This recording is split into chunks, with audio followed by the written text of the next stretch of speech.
Students, आज हम पढ़ने वाले हैं ग्लूकोज का साइक्लिक स्ट्रक्चर। इसके पहले वाले वीडियो में हम आपको पढ़ा चुके हैं कि ग्लूकोज के साइक्लिक स्ट्रक्चर की जरूरत क्यों पड़ी। तो हमने आपको पढ़ाया था कि ग्लूकोज में एल्डिहाइड ग्रुप होता है, लेकिन ग्लूकोज कई अभिक्रियाएं ऐसी हैं जो एल्डिहाइड समूह तो देता है पर ग्लूकोज नहीं देता है। इसका मतलब कि ग्लूकोज में एल्डिहाइड ग्रुप मुक्त नहीं है, फ्री नहीं है। तो हमको किसकी जरूरत पड़ी? ग्लूकोज के साइक्लिक स्ट्रक्चर की। हमने आपको पढ़ाया था कि ग्लूकोज का ये विवर्त श्रृंखला जो है वो कई गुणों को ग्लूकोज को व्यक्त नहीं कर रहा था, व्यवहार को प्रदर्शित नहीं कर रहा था। तो हमें किसकी जरूरत पड़ गई? साइक्लिक स्ट्रक्चर की।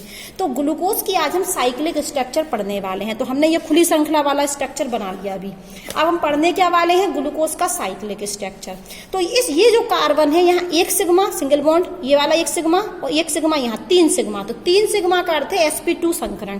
तो इस कार्बन पर होता है sp2 संकरण, इसलिए इसकी जो आकृति होती है वो प्लेनर होती है। sp2 संकरण की वजह से इस कार्बन की आकृति कैसी होती है? समतलीय, प्लेनर होती है। तो यदि कोई चीज आएगी, जुड़ेगी, एक प्लेन में है, इसकी आकृति कैसी है? प्लेन में। तो या तो ऊपर से जुड़ेगी या नीचे से। हम आपको पहले भी पढ़ा चुके हैं कि इस कार्बन का संकरण sp2 संकरण है, इसलिए यहाँ आकृति कैसी होगी? प्लेनर, समतलीय। कैसी आकृति है? समतलीय। तो यहाँ पर जब कोई चीज आकर जुड़ेगी तो या तो वो तल के ऊपर जुड़ेगी या तल के नीचे जुड़ेगी। मान के चलो ये समतलीय है, तो या तो कोई चीज आएगी तो तल के ऊपर या तल के नीचे जुड़ेगी, इस तरीके से। ठीक है, मान लीजिए ये हमारा पेज है, ये पेज है, ये समतलीय है, ये कोई आकृति है, पेज है। तो अगर हमें इसको जोड़ना है तो कोई या तो ऊपर जोड़े हम या फिर हम नीचे जोड़े। ठीक है, तो यहाँ पर हम क्या करने वाले हैं, समझिए बात को। ये ऑक्सीजन है, इसके पास होते हैं लोन पेयर। ये क्या है? Lone pair. तो आप देख रहे होंगे कि ये कार्बन किससे जुड़ा? ऑक्सीजन से। तो ऑक्सीजन पर पार्शली नेगेटिव चार्ज और कार्बन पर पार्शली पॉजिटिव चार्ज आ जाएगा। कार्बन किससे जुड़ा? ऑक्सीजन से। और ऑक्सीजन क्या होती है? हाईली इलेक्ट्रोनेगेटिव एलिमेंट होती है, इसलिए ऑक्सीजन पर minus charge, partially minus charge, और कार्बन पर पार्शली पॉजिटिव चार्ज आ जाएगा। और ऑक्सीजन के पास है लोन पेयर। तो ऑक्सीजन क्या करेगा? अपने लोन पेयर इस कार्बन को दे देगा। ऑक्सीजन ने क्या किया? अपने लोन पेयर इस कार्बन को दे दिए। और ऑक्सीजन से अब क्या के जुड़, ऑक्सीजन किससे जुड़ जाएगा? कार्बन से। जैसे ही इसने ऑक्सीजन ने अपने लोन पेयर कार्बन को दिए तो ऑक्सीजन पर आ गया प्लस चार्ज। जैसे हम ऑर्गेनिक में पढ़ाते थे आपको कि ऑक्सीजन ने जैसे ही अपने लोन पेयर कार्बन को दिए तो ऑक्सीजन इस कार्बन से जुड़ तो गई, लेकिन ऑक्सीजन पर आ गया प्लस साइन। अब ऑक्सीजन तो होती है हाईली इलेक्ट्रोनेगेटिव एलिमेंट और इस पर आ गया पॉजिटिव चार्ज। तो ऑक्सीजन अपना पॉजिटिव चार्ज, पॉजिटिव धनात्मक आवेश हटाना चाहेगा, तो वो क्या करेगा? इस हाइड्रोजन से बंध तोड़ लेगा। ये यहाँ पर भी बंध के द्वारा जुड़ा होगा ना हाइड्रोजन, और इस बंध के दोनों इलेक्ट्रॉनों को अपनी तरफ खींच लेगा। वापस सुनिए कि ऑक्सीजन ने अपने लोन पेयर इस कार्बन को दिए और ऑक्सीजन इस कार्बन से आके जुड़ गई, लेकिन लोन पेयर देने की वजह से इस ऑक्सीजन पर आ गया प्लस चार्ज। अब ऑक्सीजन को अपना प्लस चार्ज हटाना है तो ऑक्सीजन इस हाइड्रोजन से बंध तोड़ेगी। यहाँ पर जो बंध बनाना उस बंध को तोड़ेगी और दोनों इलेक्ट्रॉनों को अपनी तरफ खींच लेगी। तो यहाँ से कौन निकलेगा? H+ के रूप में निकलेगा ये, क्योंकि ये बंध के दोनों इलेक्ट्रॉन किसने खींच लिए? ऑक्सीजन ने। तो यहाँ पर किस रूप में निकलेगा? हाइड्रोजन H+ के रूप में। और ये जो H+ के रूप में ये जो हाइड्रोजन निकला, ये अब देखो क्या हुआ कि जैसे ये H+ के रूप में निकलेगा। इतनी बात समझ में आ गई। अब और बात समझिए कि जैसे ये O इस कार्बन से जुड़ गया तो कार्बन की वैलेंसी देखिए 1 2 3 4, और ये O ने भी बंध बना लिया। तो कार्बन की 5 वैलेंसी तो हो नहीं सकती हैं। जब कार्बन की 5 वैलेंसी नहीं हो सकती हैं तो ये वाले बंध के इलेक्ट्रॉन यहाँ शिफ्ट हो गए।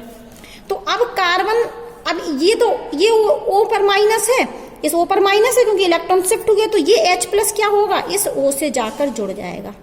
वापस सुनिए, मैंने कहा कि ऑक्सीजन ने सबसे पहले अपने लोन पेयर इस कार्बन को दिए और बंध बना लिए। तो कार्बन की वैलेंसी कितनी हो गई? 5। तो कार्बन की वैलेंसी 5 तो हो नहीं सकती। जैसे ही ऑक्सीजन इस कार्बन से जुड़ा तो ये डबल बॉन्ड के इलेक्ट्रॉन, पाई इलेक्ट्रॉन यहाँ शिफ्ट होगा। इतनी बात समझ में आई। फिर मैंने क्या बोला कि O पर क्या आ गया? Positive charge. तो O ने क्या किया?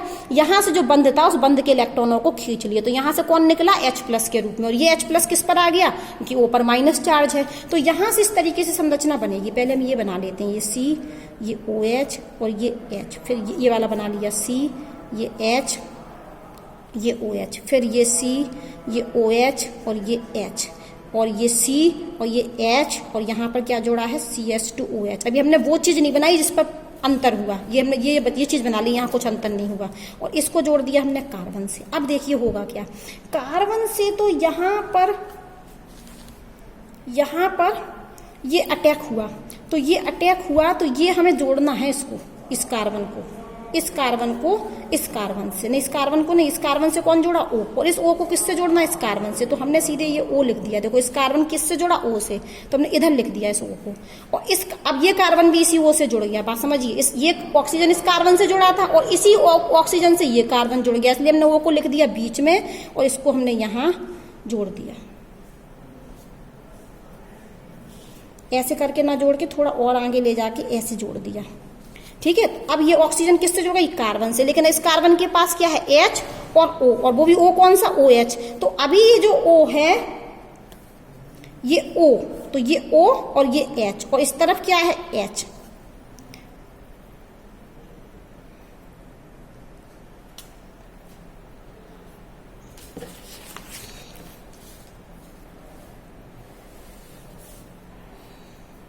तो ये हमारा जो बना इसका, इस ग्लूकोज को हम एल्फा बोलते हैं। क्या बोलते हैं, एल्फा। ये एल्फा बना हमारा। अब देखो बीटा, क्योंकि एक बार हम ऊपर से अटैक कर सकते हैं, एक बार नीचे से। अब हो सकता था कि ये ऊपर से गया, जब ये अटैक ऊपर से होगा तो ये लेफ्ट में आएगा OH।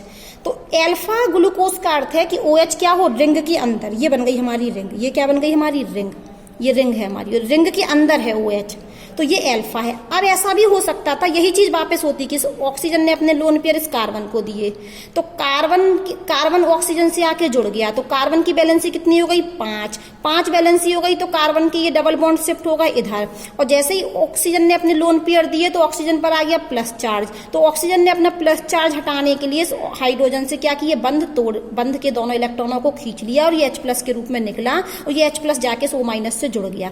अब जुड़ा तो अभी फिर से यही है, लेकिन अब ये भी हो सकता है कि जो OH आ जाए इस तरफ और H आ जाए इस तरफ। देखो हम फिर से बनाते हैं, ये लिया हमने, ये C, ये OH, ये वाला लिख रहे हैं, यहाँ तो कुछ अंतर होना ही नहीं है। ये कार्बन, ये हाइड्रोजन, ये कार्बन इस OH से जुड़ा, ये कार्बन ये इस OH से, ये इस H से, ये कार्बन ये H से, और नीचे क्या है हमारा CS2OH। अब आपको पता है कि ये कार्बन तो इस ऑक्सीजन से जुड़ा, और ये ऑक्सीजन किससे जुड़ा, इस कार्बन से, तो हमने इसको इस कार्बन से जोड़ ही दिया, इस ऑक्सीजन को यहाँ लिख दिया, क्योंकि ये कार्बन इस ऑक्सीजन से जुड़ा और ये ऑक्सीजन इस कार्बन से जुड़ी है, तो हमने इसको यहाँ ना लिख के ऑक्सीजन बीच में लिख दी, क्योंकि ये ऑक्सीजन इस कार्बन से भी जुड़ी है। अब आप देखेंगे अभी तो यहाँ इस कार्बन से नहीं जुड़ी है, यहाँ एक और C बनाना पड़ेगा हमें, ये ठीक है, ये इस कार्बन से जुड़ी है।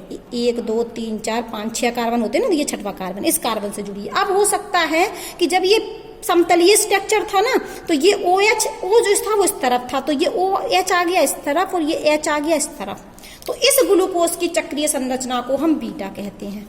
पहले तो हमें ये आना चाहिए चक्रीय संरचना बनाना, कि ऑक्सीजन अपने लोन पेयर देता है कार्बन को, जिससे ऑक्सीजन पर प्लस चार्ज आ जाता है, और ऑक्सीजन अपने हाइड्रोजन से बंध के इलेक्ट्रॉनों को खींच लेता है और हाइड्रोजन H+ के रूप में निकलता है, इतनी बात। और जैसे ही ऑक्सीजन कार्बन पर जुड़ता है तो कार्बन की वैलेंसी हो जाती है 5, तो ये पाई इलेक्ट्रॉन शिफ्ट होते हैं यहाँ, तो O पर माइनस और H पर प्लस, तो ये जाके H+ O पर जुड़ जाता है। ये तो होता है साइक्लिक बनाने का तरीका। अब तरीके में भी 2 तरीके हैं, कि एक बार OH आ रहा है इस तरफ, एक बार OH आ रहा है इस तरफ, और एक बार OH आ रहा है इस तरफ, क्योंकि समतलीय स्ट्रक्चर है। ये ऐसा 2 रूप क्यों बन रहा है, हमने आपको साइक्लिक स्ट्रक्चर समझाया, वो तो सिंपल है, क्या है, कुछ नहीं है, कि ऑक्सीजन ने लोन पेयर दे दिए कार्बन को, कार्बन की 5 वैलेंसी हो गई, ये इलेक्ट्रॉन यहाँ शिफ्ट हो गए, जैसे ही ऑक्सीजन पर प्लस चार्ज आया उसने ये बंध के इलेक्ट्रॉन खींच लिए और H+ के रूप में बाहर निकला, तो H+ जाके O से जुड़ गया, तो ये कार्बन O से जुड़ गया, और ये इससे कार्बन से जुड़ा था O, तो ये मतलब इस कार्बन और इस कार्बन के दोनों, ये कार्बन और ये कार्बन, पहला कार्बन और 5वां कार्बन O से जुड़ गया, पहला कार्बन और 5वां कार्बन, गिन लो 1 2 3 4 5, ये 5वां कार्बन है और ये पहला कार्बन, तो पहला कार्बन और 5वां कार्बन हमारा जुड़ गया O से, ये पहला, ये दूसरा, ये तीसरा, चौथा और 5वां जुड़ गया O से।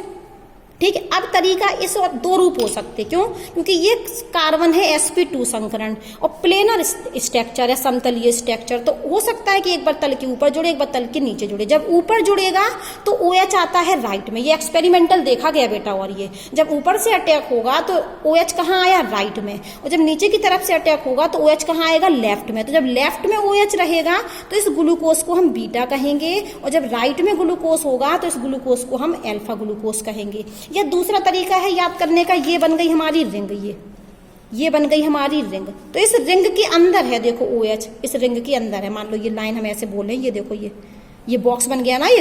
तो OH कहाँ है? इस रिंग के अंदर, इस रिंग के अंदर तो होता है अल्फा रूप। और ये देखो रिंग है, इसमें भी रिंग है, लेकिन OH कहाँ है? रिंग के बाहर। तो कौन सा रूप है? बीटा रूप। तो आज हमने ग्लूकोज की साइक्लिक स्ट्रक्चर बनाना सीख लिया, और इन स्ट्रक्चर को हम क्या कहते हैं? हेमी एसिटल के रूप में देखते हैं। देखो उसको हम पढ़ लेते हैं। ग्लूकोज के दोनों चक्रीय हेमी एसिटल रूपों में जो भिन्नता है, ये हेमी एसिटल भी कहलाते हैं, हेमी एसिटल, ठीक है। और जो भिन्नता है हेमी एसिटल में, जो भिन्नता है वो किस वजह से भिन्नता है? कार्बन वन में उपस्थित OH समूह के रूप में। देखो ये भी ग्लूकोज है, ये भी ग्लूकोज है, ये भी हेमी एसिटल रूप है ग्लूकोज का, ये भी हेमी एसिटल रूप है। बात समझ लीजिए, हमने जो साइक्लिक स्ट्रक्चर बनाया ग्लूकोज का, तो ये हेमी एसिटल बन जाते हैं। तो ये भी हेमी एसिटल है ग्लूकोज का, ये भी हेमी एसिटल है ग्लूकोज का, लेकिन दोनों हेमी एसिटल में जो भिन्नता है वो देखो पूरा समान है। इसको मैच करो, इसको मैच करो। अगर आपको उसमें सफाई से नहीं दिख रहा तो आप इसको देखो और इसको देखो, बहुत ध्यान से देखना आप किताब में। तो देखो CH2OH समान, यहाँ कार्बन छुपा है, यहाँ H लगा, ये जाके जुड़ा है, देखो ये जाके जुड़ा है। ये कार्बन से H और OH, इस कार्बन से H और OH, ये कार्बन से OHH, ये भी OHH जुड़ा। अब इस कार्बन को देखो H और OH, H और OH। अब देखो इस कार्बन को, और देखो ये रिंग का ऑक्सीजन पूरा समान है। अंतर सिर्फ कहाँ दिख रहा है? यहाँ, कि यहाँ OH इस तरफ है, यहाँ OH इस तरफ है, अल्फा वाले में रिंग के अंदर और बीटा वाले में रिंग के बाहर। तो वो कह रहे हैं कि ग्लूकोज के जो हेमी एसिटल रूप होते हैं, उन रूपों में जो भिन्नता होती है, जो भिन्नता है वो सिर्फ किस वजह से है? C1 पर, ये C1 है, C1 पर उपस्थित OH समूह के विन्यास की वजह से। इस रूप में और इस रूप में हेमी एसिटल रूप है ये दोनों ग्लूकोज के। तो इस रूप में और इस रूप में जो भिन्नता है वो सिर्फ कार्बन वन की वजह से है। किसकी वजह से है? कार्बन वन की वजह से। वो भी कार्बन वन में किसकी वजह से? OH के विन्यास की वजह से, कि कभी OH यदि लेफ्ट में होगा तो बीटा रूप, यदि OH कहाँ होगा? राइट में, तो अल्फा रूप। साफ साफ लिखा है कि ग्लूकोज के दोनों चक्रीय हेमी एसिटल रूपों में भिन्नता केवल C1 पर उपस्थित कार्बन वन पर उपस्थित हाइड्रोक्सिल समूह OH के विन्यास में होती है। और इस विन्यास, इस कार्बन की वजह से ही रूप बन रहे हैं, कार्बन वन की वजह से। इसलिए इस कार्बन को हम एनोमर कार्बन भी कहते हैं। तो जो हेमी एसिटल रूप बने कार्बन के, वो किसकी वजह से बने? इस असम्मित कार्बन की वजह से। और इस असम्मित कार्बन को हम एनोमर कार्बन कहते हैं। और ये एनोमर्स भी कहलाते एक दूसरे के। हेमी एसिटल तो है ही, और संग में ये क्या कहलाते? एनोमर्स। तो ये जो कार्बन है इसको हम एनोमरी कार्बन कहते हैं। क्या कहते हैं? एनोमरी कार्बन, क्योंकि ये इस कार्बन की वजह से ही ये दो रूप बन पाए। तो एनोमर कार्बन क्या होता है? जिस कार्बन की वजह से दो रूप बन पाए, तो उस कार्बन को हम एनोमर कार्बन कहते हैं। और एनोमर कार्बन हमेशा असम्मित कार्बन होना चाहिए। एनोमर कार्बन को कैसा होना चाहिए? असम्मित होना चाहिए। और ये जो अल्फा बीटा रूप आपस में एनोमर्स कहलाते हैं। ये एनोमर कार्बन है, ये कार्बन और ये कार्बन क्या है? Anomer carbon. क्यों है एनोमर कार्बन? क्योंकि इसी कार्बन की वजह से ये दो रूप बने हैं, कि यदि OH इस लेफ्ट में तो बीटा रूप, OH राइट में तो अल्फा रूप। तो इस कार्बन को तो हम एनोमर कार्बन कहते हैं। और ये संरचनाओं को, ये वाली संरचना, ये वाली और ये वाली, एनोमर्स कहलाते हैं। क्या कहलाते हैं? एनोमर्स। देखो साफ साफ लिखा है, अल्फा बीटा रूपों को एनोमर कहते हैं। ठीक है। अब इसका हम क्या कर सकते हैं? ये कितने कार्बन वाली श्रृंखला है? देखो 1 2 3 4 5 और इसमें O है, तो 6 मेंबर्ड रिंग बन रही है। 1 2 3 4 5 और छठवा है ऑक्सीजन। तो जो ग्लूकोज के अल्फा बीटा रूप हैं वो 6 मेंबर्ड रिंग है। और 6 मेंबर्ड रिंग में 5 कार्बन है और 1 ऑक्सीजन है। 1 2 3 4 5 कार्बन और 1 ऑक्सीजन। तो ये जो रिंग बन रही वो 6 मेंबर की वजह से बन रही। 6 मेंबर में 1 तो ऑक्सीजन है और 5 क्या है? हमारे कार्बन। तो ये जो एक पायरेन होता है, ये देखिए, ये पायरेन होता है।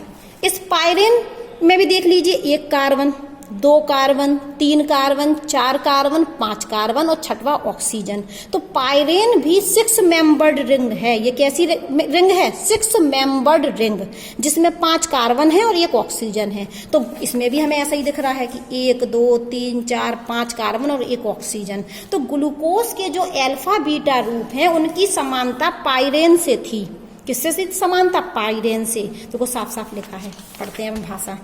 पायरेन से समानता के होने के कारण ग्लूकोज के 6 सदस्यीय वलय 6 मेंबर्ड रिंग को संरचना को हम पायरेनोज कहते हैं। वो ये कह रहे हैं कि ये भी 6 मेंबर्ड रिंग है, पायरेन भी ऐसा होता है। तो हम इस संरचना को ऐसे बना सकते हैं। इस जो ग्लूकोज की ये संरचना बनाई ना, ये वाली, इस संरचना को हम ऐसे बना सकते हैं। और फिर हम ये तो पायरेन है, लेकिन जब हम ग्लूकोज को पायरेन की तरह बनाएंगे, ध्यान से सुनिए, ग्लूकोज को किसकी तरह बनाए? पायरेन की तरह। तो हम उस संरचना को पायरेनोज संरचना कहते हैं। ग्लूकोज को हम किसकी तरह बना दें? पायरेन की तरह, क्योंकि पायरेन भी 6 मेंबर्ड रिंग है और ग्लूकोज का जो साइक्लिक स्ट्रक्चर है वो भी 6 मेंबर्ड रिंग है। तो ग्लूकोज के साइक्लिक स्ट्रक्चर को हम पायरेन की संरचना की तरह बना सकते हैं। और जो बना देंगे तो उन संरचना को हम पायरेनोज संरचना कहते हैं। बनाते हैं तो इन संरचना को हम हार्वर्ड संरचना भी कहते हैं। बनाते हैं हम, तो बनाने की ट्रिक भी सुन लीजिए। इस संरचना को हम पायरेन की तरह बनाएंगे और इस संरचना को भी हम पायरेन की तरह बनाएंगे। तो कैसे बनेगा? ध्यान से देखिए। अब पायरेन की तरह बनाने का तरीका भी है। तरीका है कि जो OH जो रिंग जो राइट में होंगे उन्हें हम नीचे करेंगे, जो कहाँ होंगे? राइट में, उन्हें हम कहाँ करेंगे? नीचे। और जो लेफ्ट में होंगे उन्हें हम जोड़ेंगे ऊपर। राइट वाले कहाँ जोड़ेंगे? नीचे। और लेफ्ट वाले कहाँ जोड़ेंगे? ऊपर। चलो हम बनाते हैं। सबसे पहले तो हम पायरेन बना लेते हैं। इस तरीके से हम बनाते हैं।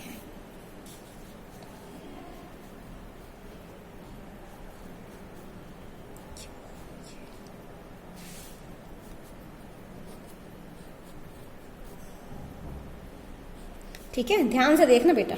ये बना रहे हैं हम, देखो ये ऑक्सीजन था। ऑक्सीजन किससे जुड़ा था? 1 2 3 4 5 कार्बन से, फिर वो 5वां कार्बन फिर ऑक्सीजन से जुड़ा था। देख लो इसमें ये तो ये हम मान रहे हैं इसको, ये 1 2 3 4 5 कार्बन इस तरीके से मान रहे हैं हम। तो हम इसको ले रहे हैं पहला कार्बन। देखो ये पहला, ये दूसरा, ये तीसरा, ये चौथा, ये 5वां। यहाँ भी नंबरिंग दे दी हमने। ठीक है, तो अब इसको मान रहे हैं पहला कार्बन, ये दूसरा कार्बन, ये तीसरा कार्बन, ये चौथा कार्बन, ये 5वां कार्बन। अब हम बनाते हैं। पहले कार्बन पर H कहाँ है? राइट में। H कहाँ है? तो H कहाँ है? राइट में। H कहाँ है? राइट में। तो ये पहला कार्बन। H कहाँ है? राइट में। हमने नियम क्या बताया? राइट वालों को हम कहाँ रखें? नियम सुन लीजिए। राइट वाले हम कहाँ रखेंगे? नीचे, जब हम पायरेनोज संरचना बनाएंगे। और लेफ्ट वाले को कहाँ रखेंगे? ऊपर। तो H कहाँ है? राइट में। तो हम यहाँ जोड़ेंगे इसको, H नीचे। और OH कहाँ है? लेफ्ट में। तो OH को जोड़ेंगे ऊपर। जुड़ गया। अब C2 कार्बन ये छुपा। तो इस कार्बन पर OH कहाँ है? राइट में। तो ये OH कहाँ जाएगा? नीचे।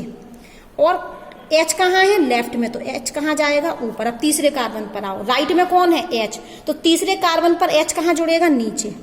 ये नीचे H। और OH लेफ्ट में, इसलिए ऊपर जुड़ेगा। अब चौथे कार्बन पर OH कहाँ है? राइट में। तो कहाँ जाएगा? ये नीचे, ये जुड़ेगा नीचे। और ऊपर क्या आएगा? H।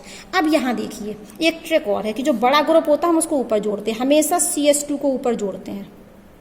ठीक है, बड़ा ग्रुप है क्योंकि। तो अब 5वें कार्बन पर क्या जोड़ा? एक तरफ H और एक तरफ तो O जोड़ा है। तो 5वें कार्बन से वो तो हमें दिख ही रहा। तो 5वें कार्बन से अब कौन जोड़ा? वो नहीं देखना है, वो तो जो जुड़ा ही है। H और CH2H देखना है। तो H CH2H में CH2OH बड़ा है, इसलिए ये जाता है ऊपर, CH2OH, और ये H नीचे। तो ये कौन सी संरचना बन गई हमारी? इस संरचना को हम कहते हैं बीटा डी ग्लूकोज तो है ही, लेकिन हम पायरेनोज में भी लिख सकते हैं। तो हम पायरेनोज में जब इसको लिखेंगे तो हम बोलेंगे बीटा डी, क्या लिखेंगे हम? Beta D. और ये प्लस होता है क्योंकि ये डेक्स्ट्रोरोटेटरी है। ये ग्लूकोज डेक्स्ट्रोरोटेटरी होता है। दोनों ही रूप डेक्स्ट्रोरोटेटरी होते हैं, मतलब समतल ध्रुवित प्रकाश को क्लॉकवाइज घुमाते हैं। अल्फा भी घुमाता है और बीटा भी घुमाता है, इसलिए देखो दोनों तरफ डी लगा है। जबकि फ्रक्टोज लीवो रोटेटरी होता है, मतलब समतल ध्रुवित प्रकाश को एंटी क्लॉकवाइज घुमाता है। तो बीटा है, डी है और प्लस है, और इसको ग्लूकोज, और हमें संग में किसकी तरह बना दिया हमने, पायरेन की तरह है, तो पायरानोज भी जोड़ना है, तो हम इसको बोलेंगे ग्लूको और ग्लूको के बाद हम लिख दें पायरानोज। ठीक है, इस स्ट्रक्चर को हम बोलेंगे अल्फा डी, और ये भी प्लस है। और ग्लूकोज से ले लिया ग्लूको, और पायरेन की तरह संरचना है, पायरेन की तरह संरचना है, तो ग्लूको पायरानोज।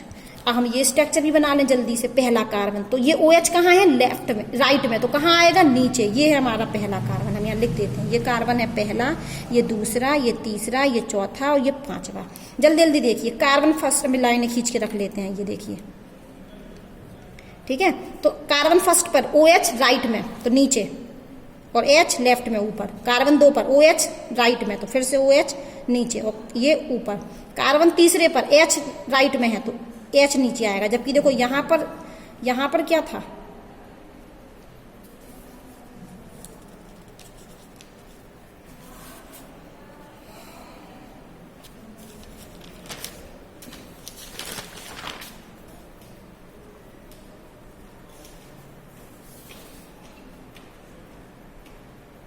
तो ये तो समान ही बनेगा, ये H यहाँ और ये OH ऊपर बना दिया।